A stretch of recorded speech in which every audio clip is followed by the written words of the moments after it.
நம்ம ஜெரேமியா கார்ஸோட அப்டேட்ல இப்போ நீங்க பார்த்துட்டு இருக்கிறது ஒரு பெர் லிட்டர் டீசலுக்கு 24-25 கிலோமீட்டர் மைலேஜ் தரக்கூடிய ஒரு நிசான் மைக்ரா தான் எடுத்துட்டு வந்திருக்கோம். 2012க்கு 13 மாடல், செகண்ட் ஓனர் கண்டிஷன்ல. வண்டியோட பாடி அவுட்லைன் பாருங்க, ஒரு டிஃப்ரெண்டான ஒரு சூப்பர் கலர்ல எடுத்துட்டு வந்திருக்கு. ஒரு எக்ஸ்வி வேரியண்ட், இதுவுமே ஒரு டாப் எண்ட் வேரியண்ட் தான். இதுலயும் alloy wheels, air bags, ABS, push button start முதற்கொண்டு எல்லாமே வந்துடும்.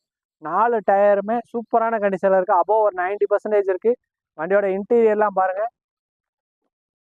இன்டீரியர்லாம் ஒரிஜினல் கம்பெனி சீட் கவர்ஸ் அப்படியே இருக்கு.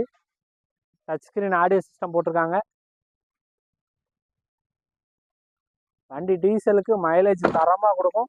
நீங்கள் எடுத்து மேஜராக பார்க்குற அளவுக்கு எந்த வேலையுமே இல்லை. கஸ்டமர் நல்லாவே ரெடி பண்ணி வச்சுருக்காங்க. இந்த காருக்கு நம்ம கஸ்டமர் சொல்லியிருக்க ப்ரைஸ் வெறும் 2,45,000 ரூபா. ஒரு 13 model Nissan Micra top end variant, ஒரு புஷ் பட்டன் ஸ்டார்ட்டோட air bag, alloy wheel, touch screen audio system, எல்லா ஆப்ஷனுமே ஒரு லோ பட்ஜெட்டில் வேணும்னு எதிர்பார்த்தீங்கன்னா இந்த வண்டி